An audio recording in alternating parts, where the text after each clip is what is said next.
Sometimes we may get confused whether we are to use the word who or we are to use whom. Sometimes we may also get confused in whose or who is. So let us understand each and every term one by one. Who is used to refer to the subject of a sentence. For example, who ate all the apples? Who left the door open? If you can replace the word with he or she, I or they, we should use the word who. For example, he ate, if the answer is he ate all the apples, they ate all the apples, he left the door open, I left the door open, then in that case, we are to use the word who. But if you can replace it with him, her, me, or them, we are to use the word whom. Whom replaces the object of the sentence. Who, whom, let us see whom. Whom is usually used to describe someone who is receiving something. To whom was the letter addressed? The letter was addressed to him or her, or the letter was addressed to me, or the letter was addressed to them. Whom can also be used to describe someone on the receiving end of an action. Whom did we hire to join the marketing team? We hired him or her or them. We hired them to join the marketing team. Whose is used to assign ownership to someone. Whose pen is that? That is, who is the owner of this pen? Who is the contraction of who is or who has. Who is driving that car? Who has won the match? As there may be problem if we use the word who is, as it may mean who is or who has. So it is suggested that we should write not in contraction but properly, so that the other person who may not be well conversant with the rules, for example, if you write who is driving the car, the other person may think who has driving the car, but actually you are saying who is. So if you deem fit, you may write properly who is properly, or who has won the match. The rest, it is your choice. Then into versus into, it is right, has been written collectively, indicates there is some sort of motion or action. For example, he came into the room. The agreement goes into effect from on December 1. Into is used in a lot of situations. When in is a part of the verb phrase, then you should keep in and to as two separate words. The administrator did not give in to the demands of the protesters. She came in to warm her hands and feet. The lifeguard jumped in to save the boy from drowning. So we must understand where we are to use into or where we should use in to. There is also difference between the word lose or lose. Though in speaking, both these words may resemble the same, but both these words have different meanings. Loss means to fail to win or misplace. For example, do not lose your bag. Scandals have scandals cause politicians to lose votes. Lose means to not tight. She is wearing a loose dress. One of the screws is loose. Then there may be problem whether we are to use the word then or then. Though in speaking both these words resemble the same, both these words have quite different meanings. Then is used to indicate comparison. Actions speak louder than words. Nothing is more important than health. This word is, this flower is more beautiful than any other flower in this garden. Here then is used to make comparisons. He is taller than I am. Then then means at that time or after that. We were in the same class then. I was in USA then. At that time. First thing and then speak. That is first thing and speak after that. Sometimes we have to make use of the introductory commas at the beginning of a sentence. For example, in the beginning, here it is introductory comma. I had no idea how to write a letter. In those days, this is introductory comma. I was in, it was common to write letters. The other day, I met an old friend. Next, sometimes we use words like shoulda, coulda, woulda. Shoulda sounds like a shortened version of should have. Coulda means short version of could have. For example, I should have taken a shorter route. So instead of saying shoulda, woulda, coulda, we should preferably say should have, would have, could have, and should not use the words shoulda, coulda, woulda. Possessive nouns. In most cases, a possessive noun is formed by adding an apostrophe plus s to the noun. But where to put that apostrophe can be confusing. We may follow some general rules in this regard. To make plural noun ending in s possessive, add an apostrophe.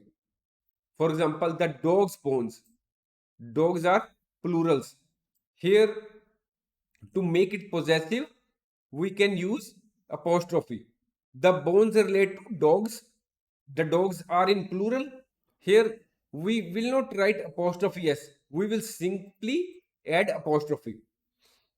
To make singular noun ending in s possessive, that is, we are to make a noun possessive which is singular, we have to only add apostrophe. Here s is already there. Dress is singular. It may be a person's dress, it may be my dress, it may be your dress. Dress blue color, that is the color of the dress is blue. So here we have not written s after apostrophe, we have simply added apostrophe. Stephen Jones' car. Stephen Jones is the name of a single person. But as it ends with S, name ends with S, we have simply added apostrophe to make it possessive noun.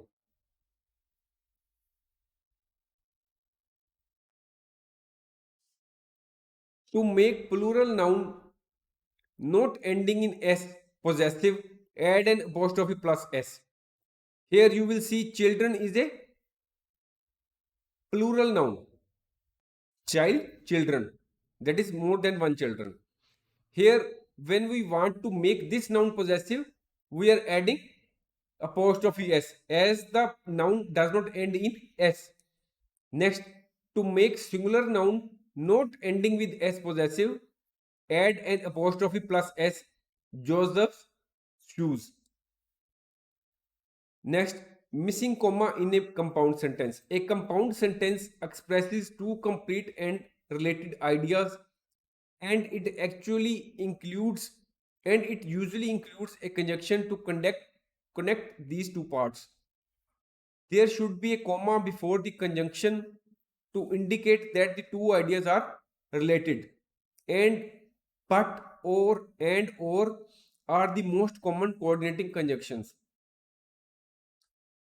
Ankit went to bazaar and Riya went with him. Here we are to use comma. Next, mixing up spellings. There are some words that sound the same but have different spellings, different meanings. If we mix up these spellings, it can be a humiliating mistake. For example, if we say it is too hot today, whether we should use the word to or TOO. Let us see. To is one of the most common words in English. It has a variety of functions. To refers to a destination, recipient, action. It can also be used for identifying relationships. He went to the garden. Garden is the destination. I sent an email to Ramesh. Ramesh is recipient. I am going to get a cup of tea. Here action is involved. Tracy is married to Joy. This is relationship. To means also or as well. Or in addition, or it may also mean excessively. It is too hot outside. That is, it is excessively hot outside. She too is a vegetarian. She too is vegetarian. Here too means also. She also is a vegetarian. I carried my suitcase and a briefcase too. Here too means in addition or as well. When we are talking about TWO2, it means when, that is, we are counting something 1, 2, 3, 4. You have 2 days to fix this problem. I have two cars. Sometimes when we use the word weather, it may be resemble the same by when we are speaking the same word. Weather is too hot, weather is too good. But when we write the same, we may get confused whether we are to use this weather or this weather. Let us understand the same. Whether means expressing a doubt or choice between alternatives. I do not know whether to go out or stay at home. He does not know whether his friend is there or not. I have not decided whether to go or stay. Whether we will succeed or fail, we must try. This weather, WEATHER, means the state of the atmosphere at a particular place and time as regards heat, cloudiness, dryness, sunshine, wind, rain, etc. That is the atmosphere at a particular place. For example, we are expecting a bad weather. That is, the atmosphere may be bad. The weather is lovely, beautiful. There was a sudden change in the weather, in the atmosphere. We must also understand the difference between there and there. These two words are easily mixed up. There is a pronoun which shows possession. This there indicates a place. Let us see example. Their father went to the shop. Here this word is wrong. There has to be written as this. Their father went to the shop. Their car was destroyed in the accident. Examples of there are many books on the table. There is an elephant in the zoo. Sometimes we mix up the similar words. When we speak the same, they sound similar. But when we write the same, they have different spellings. They have different meanings. Let us discuss the one few of them. Affect versus effect. Affect. Affect is usually a verb and means to influence or produce a change in something. The medicine will affect your headache for at least an hour. The cyclone has affected lakhs of people. Effect is, which is starts with E, is not to be used as a verb the way affect is used. Effect is usually a noun. It means consequence or outcome. When you are talking about the change itself, we will use the word effect. The timely rain had a good effect on his field. The effects of cyclone were devastating. Thanks for watching. If you like our course, please spare some time to give a star rating to our course.